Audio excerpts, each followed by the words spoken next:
الحمد لله رب العالمين والصلاة والسلام على أشرف الأنبياء والمرسلين وخاتم النبيين محمد وعلى آله وصحبه ومن تبعهم بإحسان ودعا بدعوتهم إلى يوم الدين. أما بعد فأعوذ بالله من الشيطان الرجيم. بسم الله الرحمن الرحيم. قال الله تبارك وتعالى: إنا نحن نزلنا الذكر وإنا له لحافظون. صدق اللہ العظیم. میرے محترم بزرگوں، عزیز دوستوں، دینی اسلامی بھائیوں، اللہ رب العالمین نے ہم کو ایک عظیم دولت سے سرفراز فرمایا. وہ دولت قرآن کی دولت ہے، اور اس دولت کی جو قدر و منزلت ہے، جس طرح اس کا احترام کرنے اور اس کی قدر کرنے کا حق ہے، وہ ہم ادا نہیں کر سکتے، اور اس کی قدر و منزلت کا ہم کو صحیح اندازہ بھی نہیں ہے. کیونکہ قرآن ہم کو گھر بیٹھے مل گیا. قرآن مجلد شکل میں چھپا ہوا خوبصورت جلد کے اندر بازار میں مل جاتا ہے. تو ہم یہ سمجھتے ہیں کہ قرآن کا حق اتنا ہے کہ ہم قرآن کو خریدیں اور مسجد میں جا کے رکھ دیں، اور تھوڑا سا کسی کو احساس ہوا تو وہ قرآن لے کر آتا ہے اور اپنے گھر کی سب سے اونچی طاق پر رکھ دیتا ہے کہ قرآن کی برکت گھر میں ہوتی رہے گی، قرآن چاہے پڑھے یا نہ پڑھے. 2 قدم اور کوئی آگے بڑھتا ہے تو اپنی بچی کے رخصتی کے وقت قرآن کے سائے میں اس کو رخصت کیا جاتا ہے. کیا قرآن کا اتنا ہی حق ہے؟ کیا قرآن کی قدر و منزلت اتنی ہی ہے؟ قرآن کی قدر و منزلت اگر معلوم کرنی ہے تو ان لوگوں سے معلوم کیجئے جنہوں نے قرآن کی ایک ایک آیت کو حاصل کرنے کے لیے بڑی بڑی قربانیاں دی. حدیث شریف میں آتا ہے کہ ایک صحابی چھوٹی عمر کے مدینہ طیبہ کے کافی فاصلے پہ رہتے تھے، تو روزانہ ان کا مسجد نبوی میں آنا مشکل تھا. تو وہ ایک راہ گزر تھی جس راہ گزر سے مدینے کے قافلے گزرا کرتے تھے. وہ وہاں آ کے کھڑے ہو جاتے تھے، اور کوئی قافلہ آتا اور وہ محسوس کرتے کہ یہ قافلہ مدینہ طیبہ سے آ رہا ہے، تو وہ ان سے دریافت کرتے کہ یہ بتلاؤ کہ تم کو کوئی آیت یاد ہے؟ تو کوئی شخص 1 آیت بتاتا، کوئی شخص 2 آیتیں بتاتا، کوئی شخص 3 آیتیں بتاتا. وہ کہتے ہیں کہ اس طرح میں نے آیتیں یاد کر کر کے قرآن کا بڑا حصہ یاد کر لیا. اب آپ اندازہ فرمائیے کہ مدینہ طیبہ بلکہ پورے جزیرۃ العرب کی گرمی، اس گرمی میں راستے پہ کھڑے رہنا قافلے کے انتظار میں، اور پھر قافلہ جب پہنچ جائے تو اس قافلے سے منت سماجت کرنا اور ان کی دلداری کرنا اور ان کو اس بات پہ آمادہ کرنا کہ آپ کو کوئی آیت یاد ہے تو وہ آیت مجھے یاد کروا دیجیے. یہ ایک واقعہ ہے. ایک واقعہ حضرت عمر بن الخطاب رضی اللہ تعالیٰ عنہ کا آتا ہے کہ جب وہ مسلمان نہیں ہوئے تھے تو نبی کریم صلی اللہ علیہ وسلم کی قتل کے ارادے سے وہ گھر سے نکلتے ہیں. راستے میں ان کو تانا دیا جاتا ہے کہ تم دنیا کی خبر رکھ رہے ہو، اپنے گھر کی خبر لو، تمہارے بہن بہنوئی مسلمان ہو چکے ہیں. وہ غصے کے عالم میں پہنچتے ہیں تو ان کے بہن بہنوئی قرآن کریم کی تلاوت کر رہے ہوتے ہیں، تو وہ ان کو اذیت دیتے ہیں، تکلیف دیتے ہیں، اور پھر آخر میں نوبت یہاں تک آتی ہے کہ جب ان کی ایمان کے جوش و جذبے کو دیکھتے ہیں، ایمان پر استقامت کو دیکھتے ہیں، تو کہتے ہیں کہ بتاؤ تم کیا پڑھ رہے تھے؟ ان کے سامنے سورہ طٰہٰ پیش کی جاتی ہے۔ سورہ طٰہٰ جب پڑھتے ہیں تو ان کے اندر کا ایمان جاگ جاتا ہے، اور وہ نبی کریم صلی اللہ علیہ وسلم کی خدمت میں پیش ہونے کے لیے نکلتے ہیں کہ نبی کریم صلی اللہ علیہ وسلم کی خدمت میں پیش ہو کر آپ کے دست حق پرست پر ایمان قبول کروں گا۔ دروازے پہ دستک دیتے ہیں، مسلمان کمزور ہیں، دار ارقم میں آپ صلی اللہ علیہ وسلم تشریف فرما ہے، دروازے پہ دستک ہوتی ہے، معلوم ہوتا ہے عمر بن الخطاب رضی اللہ تعالیٰ عنہ تشریف لائے ہیں، تو اب مسلمان جو کمزور تھے ان کے اوپر دہشت طاری ہو جاتی ہے۔ حضرت حمزہ رضی اللہ تعالیٰ عنہ آگے بڑھتے ہیں، فرماتے ہیں کہ اگر عمر اچھے ارادے سے آئے ہیں تو ٹھیک ہے، ورنہ انہی کی تلوار سے ان کا سر قلم کر دوں گا۔ دروازہ کھلتا ہے، نبی کریم صلی اللہ علیہ وسلم خطاب رضی اللہ عنہ دامن پکڑ کے دریافت فرماتے ہیں کہ اے عمر تم کس ارادے سے آئے ہو؟ تو حضرت عمر خطاب رضی اللہ عنہ فرماتے ہیں کہ اے اللہ کے رسول، آپ کی غلامی میں آنے کے لیے آیا ہوں۔ کلمہ پڑھتے ہیں، پوری وادی تکبیر سے گونج اٹھتی ہے، اور حضرت عمر خطاب رضی اللہ عنہ جب اسلام میں داخل ہوتے ہیں تو اسلام کا ایک نئے دور کا آغاز ہوتا ہے۔ تو حضرت عمر بن الخطاب رضی اللہ عنہ اور ان کے بہنوئی، ان کی بہن قرآن کریم جس طریقے سے سیکھتے ہیں، جس طریقے سے پڑھتے ہیں، جس مشقتوں کا سامنا کرتے ہیں، اس سے آپ اندازہ کر سکتے ہیں کہ قرآن کتنی قدر و منزلت والی چیز تھی۔ نبی کریم صلی اللہ علیہ وسلم کے صحابی حضرت ابو بکر صدیق رضی اللہ تعالیٰ عنہ قرآن کریم کی تلاوت کرتے ہیں۔ حضرت ابو بکر صدیق رضی اللہ تعالیٰ عنہ کو اس قدر مارا جاتا ہے، اس قدر مارا جاتا ہے کہ ان کے اوپر بے ہوشی کے دورے پڑنے لگتے ہیں، اور پھر جب ان کی آنکھ کھلتی ہے تو پہلا سوال کرتے ہیں این حبیبی رسول اللہ و اصحابہ و کیف حالہ، کہ میرے محبوب صلی اللہ علیہ وسلم کہاں ہیں، ان کا کیا حال ہے، مجھے خبر دے دو۔ اب یہ قرآن کے بدلے میں ان کو یہ اذیت دی جا رہی ہے، قرآن کی تلاوت کے بدلے میں ان کو یہ اذیت دی جا رہی ہے۔ قرآن کی قدر و منزلت ہم کو معلوم نہیں ہے، اس کی وجہ یہ ہے کہ آج کا سکہ رائج الوقت روپیہ ہے، آج کا سکہ رائج الوقت ڈالر ہے، آج کا سکہ رائج الوقت سونا چاندی ہے، جس کے نتیجے کے اندر ہم کو یہ بشارتیں، یہ فضیلتیں ہمارے دل کے اندر انگڑائی نہیں لیتی، ہمارے دل کے اندر جذبہ پیدا نہیں کرتی، ہمارے دل کے اندر شوق پیدا نہیں کرتی، جبکہ نبی کریم صلی اللہ علیہ وسلم فرما رہے ہیں قرآن کو جس نے سمجھ کے پڑھا اس کو تو اجر ملے گا سو ملے گا، جس نے بغیر سمجھے پڑھا اس کو بھی اجر ملے گا۔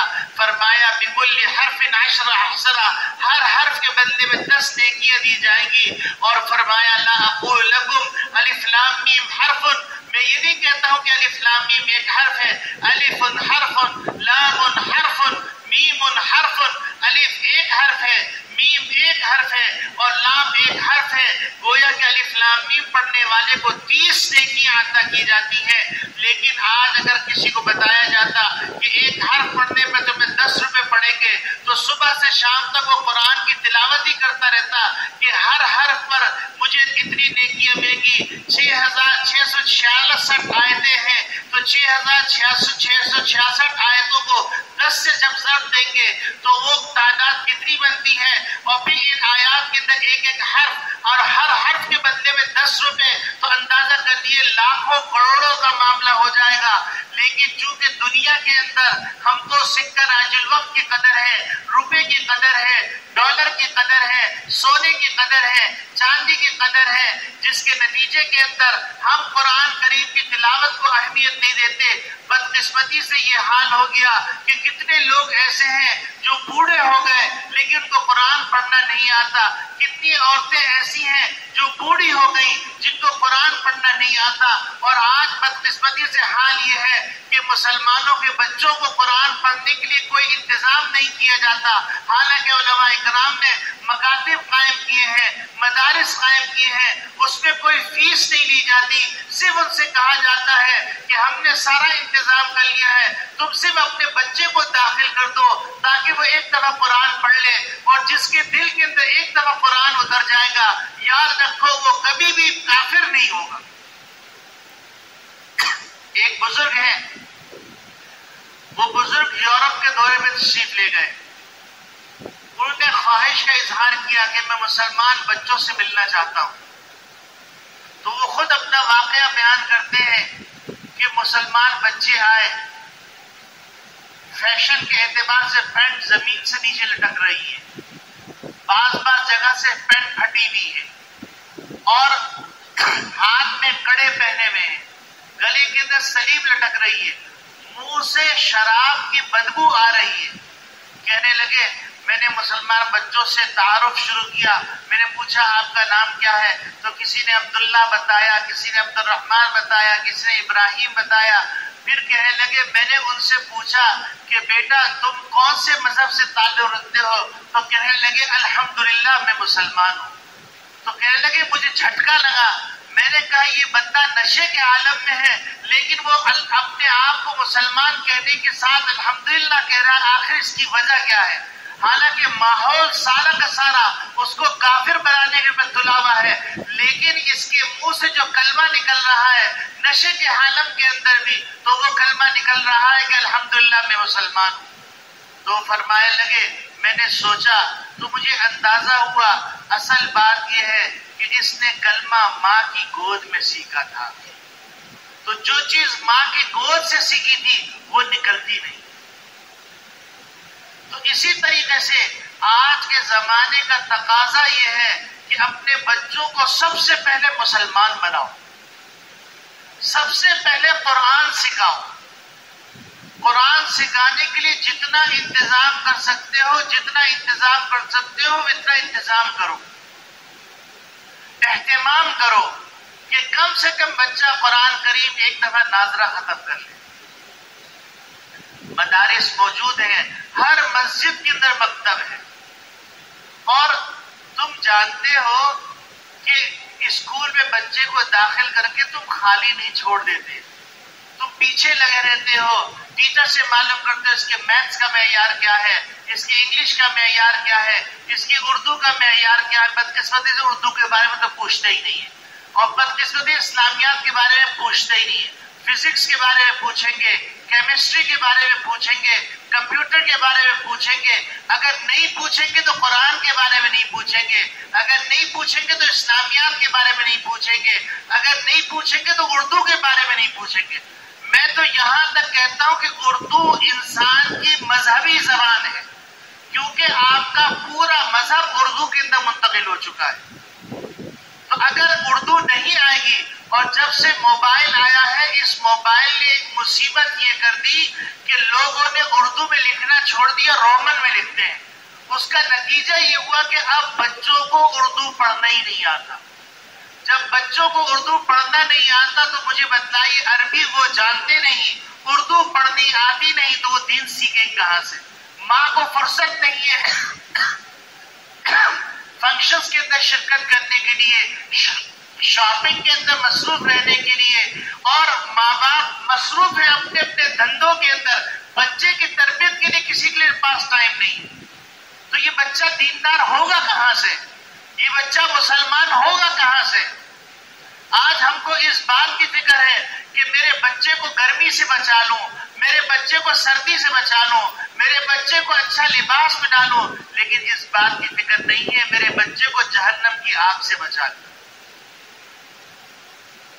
تو میرے عزیز دوستو، میرے پیارے بھائیوں، اگر آج مجھ سے کوئی کہے تم چندہ مانگو، تو یقین کیجئے میں جھولی پھیلا کے بچوں کا چندہ مانگوں گا کہ اللہ کے واسطے بچے چندے میں دے دو تاکہ میں بندوری ٹاؤن میں داخل کروا دوں، تاکہ میں تمہارے بچوں کو ناظرہ پڑھانے کے لیے مکتب میں بٹھا دوں۔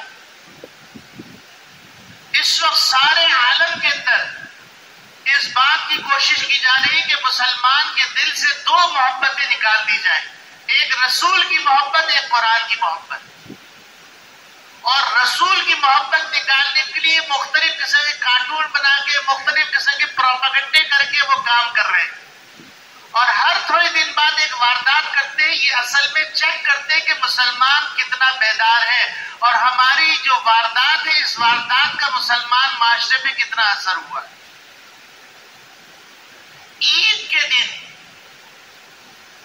سویڈن میں قرآن کریم کی بھی حرمتی کی جا رہی ہے، اور آفیشل گورنمنٹ سے اجازت لے کر اور گورنمنٹ کی پوری فورسز کی نگرانی کے اندر بے حرمتی کی جا رہی ہے۔ سوال یہ پیدا ہوتا ہے کہ قرآن نے ان کا کیا بگاڑا؟ سوال یہ پیدا ہوتا ہے کہ ان کو قرآن سے کیا دشمنی؟ ان کو دشمنی اسلام سے ہے، اور اسلام کی دو بنیادیں ہیں، ایک رسول اللہ ہے اور ایک کتاب اللہ ہے۔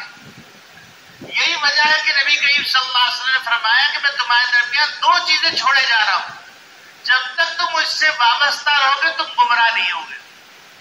ایک روایت میں آتا ہے کتاب اللہ، میری کتاب، اور دوسری روایت میں آتا ہے اسی کتاب اللہ کے ساتھ سنتی، میری سنت، یعنی نبی کریم صلی اللہ علیہ وسلم ذات اقدس اور ان کی زندگی۔ اور ایک روایت میں آتا ہے میری جو نسل ہے، میری عطرت ہے، اس عطرت کو چھوڑے جا رہا ہوں۔ تو میرے عزیز دوستو بھائیو، اس وقت جو سب سے زیادہ حساس معاملہ ہے وہ حساس معاملہ یہ ہے کہ آپ نعرے لگا لیجئے، سب کچھ کر لیجئے، لیکن اگر آپ نے اپنی نسل کے ایمان کی فکر نہیں کی تو یہ نعروں کی آوازیں دب جائیں گی، اور پھر آپ مسلمان تلاش کریں گے اپنے خاندان کے اندر، دہریے تو مل جائیں گے اور خدا فراموش تو مل جائیں گے، لیکن خدا شناس نہیں ملیں گے۔ اگر ہم چاہتے ہیں کہ ہم اپنے بچوں کو جہنم کی آگ سے بچائیں، اگر ہم چاہتے ہیں کہ ہم جنت کے مستحق ہو جائیں، اگر ہم چاہتے ہیں کہ ہمارے بچے جنت میں جائیں، تو اس کا واحد راستہ یہ ہے کہ اپنے بچوں کو قرآن سکھائیں۔ یعنی اگر آپ کو اس کے لیے سارے جتن کرنے پڑے، آپ سارے جتن کر لیجیے، لیکن اپنے بچے کو کم سے کم قرآن کریم ناظرہ پڑھنا سکھا دیں۔ اور قرآن کریم تو ایسی دولت ہے، ایسی دولت ہے کہ کسی نے سورہ ملک کا اہتمام کیا تو سورہ ملک اس وقت تک اللہ سے جھگڑا کرے گی جب تک کہ سورہ ملک پڑھنے والے کو جنت میں داخل نہ کروا دے۔ جنت کا بہانہ ہم کیا، ہمارے اعمال کیا، لیکن سورہ ملک یہ اللہ کی کتاب کی صورت ہے، اللہ کا کلام ہے، اور نبی نے فرمایا ہے کہ جو رات میں سوتے وقت سورہ ملک کی تلاوت کرے گا تو سورہ ملک اللہ رب العالمین سے جھگڑا کرے گی اس وقت تک جب تک کہ جنت میں داخل نہ کروا دے۔ سورہ رحمان جھگڑا کرے گی، سورہ یاسین جھگڑا کرے گی، رزق کے لیے پریشان ہو سورہ واقعہ کی تلاوت کرو، رزق کی تنگی دور ہو جائے گی۔ مختلف صورتیں ہیں، 3 دفعہ قل ہو اللہ پڑھو تو تمہیں ایک قرآن پڑھنے کا ثواب مل جائے گا، یعنی 6666 آیات پڑھنے کا ثواب مل جائے گا۔ تو میرے عزیز دوستو بھائیو، گرمی زیادہ ہے، بس صرف اتنی بات مجھے آج عرض کرنی ہے۔ احتجاجات ہو رہے ہیں اور آج بھی احتجاج کیا جائے گا ختم نبوت کی طرف سے اور جمعیت علماء اسلام کی طرف سے ہمیشہ روڈ پر، اس میں شرکت کیجیے، لیکن میرا احتجاج یہ ہے، میرا احتجاج اپنے مسلمان بھائیوں سے ہے۔ وہ احتجاج یہ ہے کہ خدا کے واسطے اپنے بچوں کو قرآن ناظرہ پڑھاؤ، اس کے لیے جتنے جتن کرنے پڑے جتن کرو، اور جس نے قرآن نہیں پڑھا ہے چاہے وہ بوڑھا ہو وہ بھی قرآن پڑھنا شروع کر دے۔ اپنی مسجد کے کسی مولوی صاحب سے، کسی مکتب، کوئی قرآن پڑھانے والا منع نہیں کرے گا آپ میرے پاس بیٹھنے کیوں آ رہے ہیں، آپ وہاں جائیے، اپنا وقت، آفس کا وقت نکال کے جائیے اور قرآن پڑھیے. آپ یہ بشارت سنیے کہ آپ قرآن پڑھتے پڑھتے بھلے ایک پارہ پڑھیں گے، لیکن دنیا سے اگر رخصت ہو گئے تو حشر کے میدان کے اندر آپ قرآن پڑھے ہوئے اٹھائے جائیں گے. قبر کے اندر آپ کے لیے انتظام کیا جائے گا، فرشتہ معلم ہوگا اور آپ شاگرد ہوں گے، وہ آپ کو قرآن پڑھائے گا. تو لہذا میرا احتجاج سویڈن والوں سے کرنے کا مجھے کوئی فائدہ نظر نہیں آتا. وہ تو ہے ہی نافرمان، وہ ہے ہی اللہ کے باغی. ہاں یہ کر سکتا ہوں کہ میں یہ دعا کروں کہ اللہ رب ان کو بھی اسلام کی غلامی میں لے کے آ جائے، محمد نبی صلی اللہ علیہ وسلم کی غلامی میں لے کے آ جائے. لیکن میرا احتجاج اپنے مسلمان بھائیوں سے ہے کہ کیا ہم اپنے گھروں میں قرآن کو زندہ کر رہے ہیں؟ کیا ہماری صبح کا آغاز قرآن کی تلاوت سے ہوتا ہے؟ کیا ہمارے بچوں کو قرآن پڑھنا آتا ہے؟ کیا ہمارے بچوں کو اسلامیات آتی ہے؟ کیا ہمارے بچوں کو نماز کی پوری آیات اور صورتیں اور دعائیں اور تسبیحات آتی ہیں یا نہیں آتی؟ کیا ہمارے بچوں کو تحیات آتی ہے کہ نہیں آتی؟ کیا ہمارے بچوں کو دعائے قنوت آتی ہے کہ نہیں آتی؟ کیا ہمارے بچوں کو تشہد آتا ہے کہ نہیں آتا؟ یہ سب سوچنے کی بات ہے. تو ہم سب اس بات کے اہتمام کریں گے انشاءاللہ. ہم سب اہتمام کریں گے، اپنے گھروں میں قرآن کی تعلیمات کو زندہ کریں گے انشاءاللہ، اور اپنے بچوں کو ضرور بھی ضرور کم سے کم درجے میں قرآن نازلہ پڑھا دیں گے.